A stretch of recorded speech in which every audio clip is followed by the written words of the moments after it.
Film की शुरुआत एक लड़की से होती है जिसका नाम यंगबोक है। वह बहुत ही शांत और चुपचाप रहने वाली लड़की थी। कहानी की शुरुआत में वह एक फौजी का इंतजार कर रही थी जो बॉर्डर से फटी पुरानी वर्दियों का थैला लेकर आया था ताकि यंगबोक उन्हें रफू कर सके। वह सिलाई के काम में उस्ताद थी। उसके हाथ मशीन पर इतनी तेजी से चलते थे कि बाकी लोग बस देखते रह जाते थे। लेकिन उसके साथ काम करने वाली एक औरत क्योंगजा उससे बहुत जलती थी। क्योंगजा अक्सर ताने मारती थी कि यंगबोक तो मजे की जिंदगी जी रही है क्योंकि उसके सास ससुर मर चुके हैं और पति का कुछ पता नहीं है तो सारी जायदाद उसी को मिलेगी। वह उसे घमंडी समझती थी क्योंकि यंगबोक कभी हंसती नहीं थी। लेकिन असलियत यह थी कि यंगबोक के दिल में एक बहुत गहरा घाव था। बात दरअसल यह थी कि जब कोरिया पर जापान का राज था तब उसे फौजियों के चंगुल से बचाने के लिए उसके माता पिता ने सिर्फ 14 साल की उम्र में उसकी शादी कर दी थी। उसका पति जापान में पढ़ाई करता था और शादी के तुरंत बाद वह गायब हो गया। यंगबोक ने उसे कभी ठीक से देखा भी नहीं था। आजादी के बाद उसके घर के सभी बुजुर्ग एक एक करके मर गए। यंगबोक ने अकेले ही सबकी सेवा की और उनका अंतिम संस्कार किया। वह पिछले 5 साल से उस पति का इंतजार कर रही थी जिसे वह पहचानती भी नहीं थी। यही वजह थी कि उसके चेहरे पर कभी मुस्कान नहीं आती थी। फिर एक रात उसका यह लंबा इंतजार खत्म हुआ,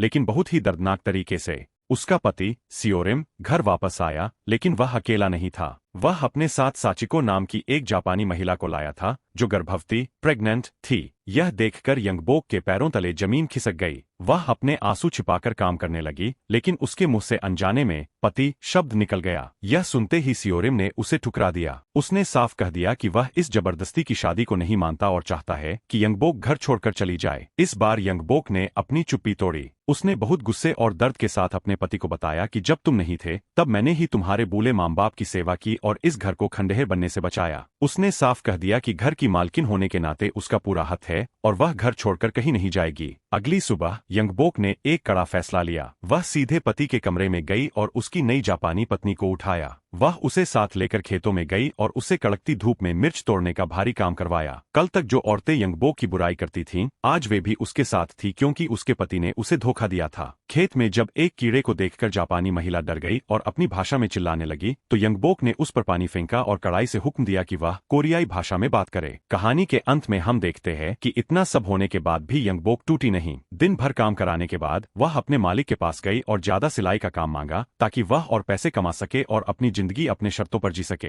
लेकिन वो आदमी एकदम मूड खराब करने वाला निकला। उसने यंगबोक को साफ कह दिया कि वो उसे कोई भी पैसे नहीं देगा, यह कहते हुए कि उसकी सारी कमाई आखिर में उस जापानी औरत के हाथ में ही चली जाएगी। बाद में जब वे घर लौट रहे थे और यंगबोक अपनी थोड़ी सी कमाई गिन रही थी तो उसे उस कपड़े वाले की बात याद आ गई। वो शब्द उसे किसी पत्थर की तरह चुभे। उसकी सारी मेहनत, उसका सारा दर्द, क्या सब कुछ उसी औरत के लिए था? यहाँ यंगबोक का सब्र टूट गया। बरसों का दबा हुआ गुस्सा और नफरत बाहर आ गई। वो उन लोगों से नफरत करती थी जिन्होंने उसकी जिंदगी बर्बाद कर दी थी। उसके भाई को छीन लिया था, उसे लगभग मार ही डाला था और अब उसके पति को भी छीन लिया था। उसे अब किसी की परवाह नहीं थी। उसकी नजर में वो सब के सब घटिया लोग थे। सैचिको को ये बातें बहुत चुभीं। वो रोते हुए एसियोरिम के पास भागी और शिकायत करने लगी कि यंगबोक ने उसकी बेइज्जती की है। तभी घर में एक अजीब सी ठंडी खामोशी छा गई। अचानक यंगबोक खाने की ट्रे लेकर वहां आ गई। उसने अपने और सैचिको के लिए एक अलग छोटा टेबल लगाया था, यानी कोई भी एसियोरिम के साथ एक टेबल पर नहीं खाएगा। लेकिन जब सैचिको ने वो अलग टेबल देखे तो उसने अपना चावल का कटोरा उठाया और अपने पति एसियोरिम की टेबल पर जाकर बैठ गई। उसने यंगबोक को बहुत रूखेपन से देखा, मानो एसियोरिम की जिंदगी में यंगबोक की कोई औकातहीन हो। लेकिन यंगबोक ने ये नहीं होने दिया। उसने सैचिको का कटोरा वापस उसी टेबल पर रख दिया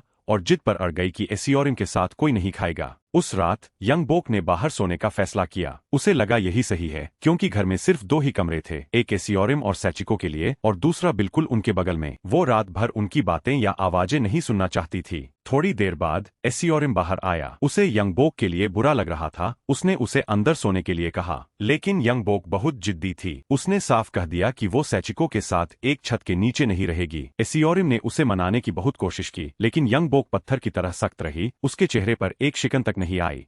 एसियोरिम ने उसे हाथ पकड़कर अंदर खींचने की कोशिश की, लेकिन खींचातानी में वे दोनों गिर पड़े और एसियोरिम बिल्कुल यंगबोक के ऊपर था। जब एसियोरिम ने इतने करीब से देखा कि उसकी पत्नी कितनी खूबसूरत है, तो उसे अचानक बहुत पछतावा महसूस हुआ। उसने माफी मांगी और माना कि उसने आज तक अपने माँ बाप का ख्याल रखने के लिए यंगबो का शुक्रिया अदा नहीं किया था। उसने कहा कि वो अब उसे दिल से अपनी पत्नी मानता है और बदलने का वादा करता है। वो चाहता था कि वे दोनों अपनी जिंदगी की एक नई और असली शुरुआत करें। उसकी ये बातें सुनकर यंगबोक पूरी तरह शर्मा गई और उसके चेहरे पर एक हल्की सी मुस्कान आ गई। अगली सुबह यंगबोक ने बीती रात की ये सारी बात कोंगजा को बताई। कोंगजा ने जवाब दिया कि यह साफ इशारा है कि उसे प्यार हो गया है। उधर साचिको वही पास में कपड़े सुखा रही थी और उसने यह सारी बातें साफ साफ सुन ली थीं। उस दोपहर यंगबोक अपने ख्यालों में इतनी खोई हुई थी कि उसे पता ही नहीं चला कि बारिश हो रही है। आखिर जब वो कपड़े उतारने गई तो उसने सियोरिम के जूते देखे। उसने तुरंत उन्हें रगड़ कर साफ किया। फिर उसने साचिको के जूते उठाए और उन्हें जानबूझकर बारिश में भीगने के लिए छोड़ दिया।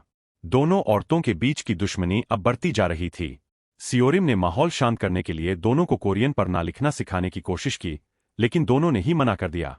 यंगबोक ने बहाना बनाया कि उसके पास काम का बोझ बहुत ज्यादा है, जबकि साचिको ने ताना मारा कि अगर यंगबोक जैसी अनपढ़ औरत गुजारा कर सकती है तो वो भी कर लेगी। यह सुनते ही यंगबोक का खून खौल उठा और उनके बीच का तनाव और भी खराब हो गया। लेकिन जैसे ही साचिको ने अपने पति को हंसी छुपाते हुए देखा, उसने माहौल हल्का करने की कोशिश की।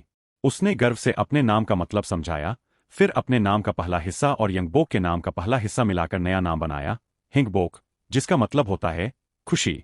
यह उसका तरीका था यह कहने का कि उन्हें मिलजुल कर रहना चाहिए।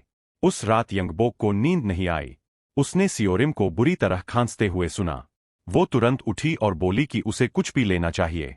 तभी साचिको बाहर आई, अपना रुमाल निकाला और सियोरिम की पीठ सहलाने लगी। यंगबोक को खुद पर गुस्सा आया और थोड़ी जलन भी महसूस हुई, लेकिन वो जलन एक पल में गायब हो गई जब उसने रुमाल पर कुछ देखा। वो खून था।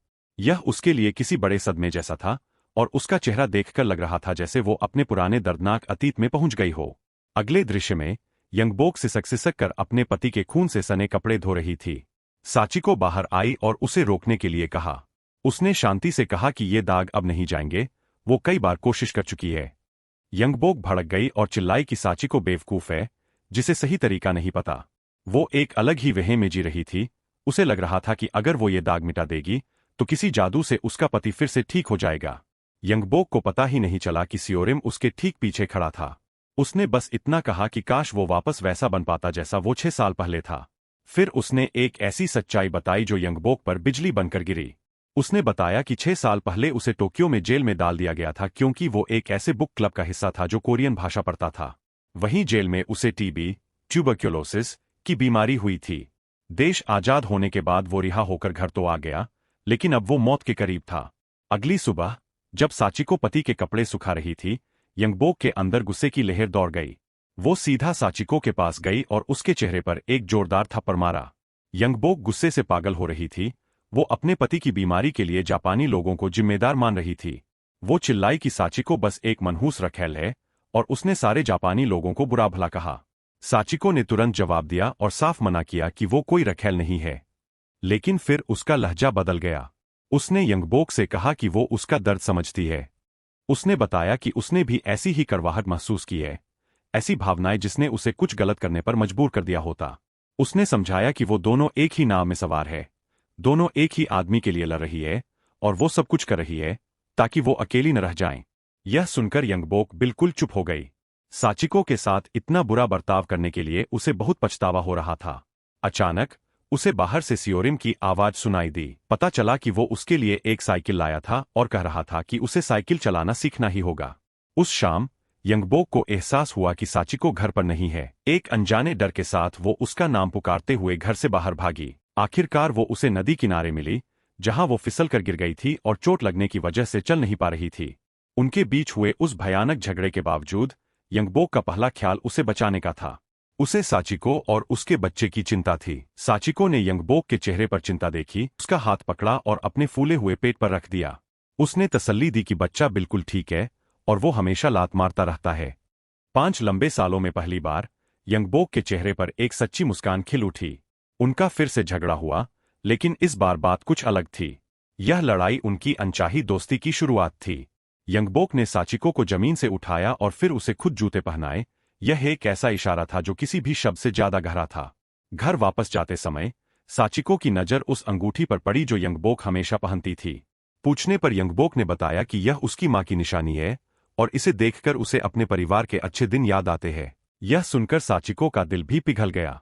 उसने खुलकर बताया कि असल में वह एक अनाथ है और अनाथ आश्रम में ही पली बड़ी है। यह बात यंगबोक के लिए किसी बड़े झटके से कम नहीं थी। उसने हैरानी से पूछा कि साचिको ने यह पहले क्यों नहीं बताया, जबकि उन दोनों में इतना कुछ एक जैसा था। उस रात खाने पर यंगबोक ने साचिको के लिए अपना नया अपनापन दिखाया। उसने उसे चाय दी, जूतों की एक नई जोड़ी तोहफे में दी और वादा किया कि जब तक बच्चा नहीं हो जाता वह उसका पूरा ख्याल रखेगी। उन्हें यूं साथ खुश देखकर सियोरिम को बहुत सुकून मिला। अगली सुबह यंगबोक सूप के लिए समुद्री घास, खास तरह का पत्ता, लेने के लिए मुख्य दर्जी के पास गई। किस्मत से वहां कुछ बचा हुआ था। दर्जी ने उसे वो सामान दिया और यंगबोक की तारीफ की कि वह इतनी परवाह करती है, लेकिन साथ ही एक सलाह भी दी कि साचिको का ख्याल रखने में वह कहीं खुद को न भूल जाए। घर वापस आकर यंगबोक साचिको के बच्चे के लिए कपड़े सिलने लगी। उसका यह काम साफ दिखा रहा था कि उसे सच में फिक्र है। तभी सियोरिम किताब लेने कमरे में आया। यंगबोक कुछ कहना चाहती थी, लेकिन शब्द उसके गले में अटक गए। जब सियोरिम जाने लगा तो उसने हिम्मत जुटाई और उससे कहा कि आज रात वह उसके कमरे में सोए। सियोरिम मान गया, लेकिन जब वे उस रात लेटे तो वे बिस्तर के अलग अलग कोनों पर थे, उनके बीच काफी जगह थी। सियोरिम ने खामोशी तोड़ी और कहा कि वह बहुत किस्मत वाला है जो उसे यंगबोक मिली। वह उसे दर्दनाक यादों के साथ नहीं छोड़ना चाहता था। उसने यंगबोक का हाथ थामकर कहा कि साचिको के बच्चे के जन्म के बाद उसे साइकिल चलाना सीखना होगा, क्योंकि एक दिन उन्हें अपनी सवारी की जरूरत पड़ेगी। यंगबोक ने बस सिर हिलाया। उसकी आंखों में आंसू भर आए। उसके दिल को महसूस हो रहा था कि यह सियोरिम का आखिरी अलविदा है। अगले दिन सुबह की खामोशी एक तेज चीख से टूट गई। साचिको दर्द से तड़प रही थी और यंगबोक समझ गई कि वक्त आ गया है। वह घबराकर मदद के लिए तैयार हुई। वह सियोरिम को बताने के लिए भागी और देखा कि वह अपनी कुर्सी पर बिल्कुल स्थिर बैठा है। उसने कहा कि वह मदद के लिए गांव की दूसरी औरतों को बुलाने जा रही है। सियोरिम वहीं रुके। उसे लगा वह कुछ लिख रहा है, लेकिन जब उसने गौर से देखा तो वह कुछ नहीं लिख रहा था। वह सांस भी नहीं ले रहा था। जिस आदमी का उसने 5 साल इंतजार किया था वह मर चुका था। घर का कोना कोना ठंडा और वीरान हो गया, एक टूटे हुए सपने की तरह। एक खामोश चीख और दिल के टुकड़े जो बिखर गए थे। घर में गूंज अब और तेज हो गई थी, एक ऐसी क्रूर दुनिया की जो इंसान की हिम्मत तोड़ देती है। चेहरे पर दर्द की लकीरें थीं और परछाइयों में बस आंसू बचे थे। दबी हुई खामोशी में एक ऐसा गुस्सा पैदा हुआ जिसने रूह को तोड़-मरोड़ कर रख दिया। यंगबोक पूरी तरह बर्बाद हो चुकी थी। कल रात की सारी खुशी अब असनीय दर्द में बदल गई थी। इस दुखद घटना ने उसे और साचिको दोनों को तोड़ दिया था। उनके दिल भारी थे और उन्हें उस बात का गहरा पछतावा हो रहा था कि उन्होंने बेकार की लड़ाई में इतना कीमती वक्त बर्बाद कर दिया। बाद में साचिको अपने नवजात बच्चे को गोद में लिए हुए थी, तभी उसे बाहर से कुछ आवाज सुनाई दी। जब उसने जाकर देखा तो यंगबोक सियोरिम की किताबों को जला रही थी। वो वापस कमरे में आई और देखा कि यंगबोक पूरी तरह से टूट चुकी है और अपनी जान लेने की कोशिश कर रही है। साचिको ने उसे कसकर गले लगा लिया और उसे रुकने की भीख मांगी। उसने वादा किया कि वे दोनों मिलकर इस मुसीबत से पार पालेंगे। और इसी के साथ उन दोनों के जख्म धीरे धीरे भरने लगे। साचिको ने यंगबोक को साइकिल चलाना सिखाना शुरू किया, जिसका जिक्र सियोरिम ने किया था। यंगबोक बहुत डरी हुई थी, लेकिन साचिको उसका हौसला बढ़ाती रही। उसने एक कहानी सुनाई कि कैसे जापान में वो एक बार साइकिल से गिर गई थी और शर्मिंदगी की वजह से उसे नौकरी से निकाल दिया गया था। यंगबोक कहानी में इतनी खो गई कि उसे पता ही नहीं चला कि साचिको ने साइकिल छोड़ दी है। वो अब खुद साइकिल चला रही थी। कुछ दिनों बाद मुख्य दर्जी बात कर रही थी कि उत्तर और दक्षिण कोरिया की सीमा पर कितनी अजीब सी शांति छाई हुई है। तभी हवा को चीरता हुआ एक बहुत जोरदार धमाका हुआ। यंगबोक तुरंत समझ गई कि यह कुछ अलग है और एक घबराहट की लहर उसके अंदर दौड़ गई। हालांकि बाकी सबको लगा कि यह सेना का अभ्यास है। उस रात एक और भी तेज धमाके ने यंगबोक की नींद उड़ा दी। दोनों औरतों ने एक दूसरे को देखा। उन्हें लगा शायद फिर से कोई अभ्यास है, लेकिन तभी खतरे की घंटी बजने लगी। यंगबोक खिड़की की तरफ भागी और जब वे बाहर आए तो देखा कि गांव वाले अपनी जान बचाने के लिए भाग रहे हैं। वे भी बाकी गांव वालों के पीछे भागे और एक गोदाम में पनाह ली। उस अफरातफरी में यंगबोक ने वो बालों का कांटा, हेयरपिन निकाला जो उसने साचिको से लिया था और उसे वापस दे दिया। उन्होंने एक दूसरे का हाथ थाम लिया और यंगबोक ने कहा कि उन्होंने बहुत कुछ सहा है और वे इसे भी पार कर लेंगे। लेकिन मंजर एक पल में बदल गया। सैनिकों का एक समूह दुश्मनों को ढूंढते हुए वहां आ धमका। साचिको का बच्चा रोने लगा और उस आवाज ने तुरंत कमांडर का ध्यान खींच लिया। जब उसने साचिको को जापानी बोलते सुना तो उसे लगा कि वो दुश्मन है। जब कमांडर साचिको और उसके बच्चे को घसीट रहा था, यंगबोक ने हिम्मत दिखाई। उसने कांच की एक बोतल उठाई और कमांडर के सिर पर दे मारी। यंगबोक और साचिको जंगल की तरफ भागे और सैनिक उनके पीछे लग गए। गोलियां पेड़ों को चीरती हुई निकल रही थीं, वे बाल बाल बचे। भागते हुए यंगबोक ने साचिको से कहा कि उसे जाना होगा। उसने कहा कि साचिको बच्चे को लेकर भाग जाए, जबकि वो सैनिकों को भटकाएगी। साचिको ने मना कर दिया, वो उसे पीछे छोड़ने को तैयार नहीं थी। यंगबोक ने समझाया कि अगर उसने नहीं सुना तो वे सब मारे जाएंगे, बच्चा भी। उसने साचिको को उस पेड़ के बारे में याद दिलाया जिस पर धागे बंधे थे। वही उनके मिलने की जगह थी। उसने कहा कि अगर वो सूर्यास्त तक वहां पहुंचे तो साचिको अपने बच्चे के साथ जापान वापस चली जाए। अपने आखिरी अलविदा के रूप में यंगबोक ने उसे बड़ी बहन, दीदी कहकर पुकारा और फिर सैनिकों की आवाज की तरफ वापस दौड़ पड़ी। उन दो लोगों को बचाने के लिए जिन्हें वो सबसे ज्यादा प्यार करती थी, उसने अपनी जान की बाजी लगा दी। यंगबोक ने कामयाबी से सारे सैनिकों का ध्यान अपनी तरफ खींच लिया। वो चारों तरफ से घिर चुकी थी। उनकी बंदूकें उस पर तनी हुई थीं, इसलिए नहीं कि वो जापानी थी, बल्कि इसलिए कि वो एक बहादुर औरत थी जिसने एक जापानी को बचाने की हिम्मत की थी। एक ही पल में सब कुछ खत्म हो गया। राख से उठा एक कड़वा अंत, एक डरावनी आग जो निशान छोड़ गई। कोई रहम नहीं मिला, कोई शांति नहीं मिली। वो खामोश दिल अब चीख रहा था। साचिको और उसके बच्चे ने सूर्यास्त तक इंतजार किया और उसे यकीन हो गया कि यंगबोक के लिए यह अंत था। जब उसे एहसास हुआ कि उसने यंगबोक को खो दिया है, तो वो अपने आंसू रोक नहीं पाई। सालों बाद एक बूढ़ी साचिको अकेली खड़ी थी। उसके साथ उसकी जवान बेटी थी, जिसका नाम भी उसने यंगबोक रखा था। बेटी ने पूछा कि वो ख्यालों में क्यों खोई है और क्या वो पिताजी के बारे में सोच रही है। लेकिन साचिको अपने पति के बारे में नहीं सोच रही थी, वो यंगबोक के बारे में सोच रही थी। उसने अपनी बेटी को कभी अपनी उस पहली दोस्त के बारे में नहीं बताया था। वो याद इतनी असली थी, मानो वो जवान यंगबोक आज भी उसके सामने खड़ी हो।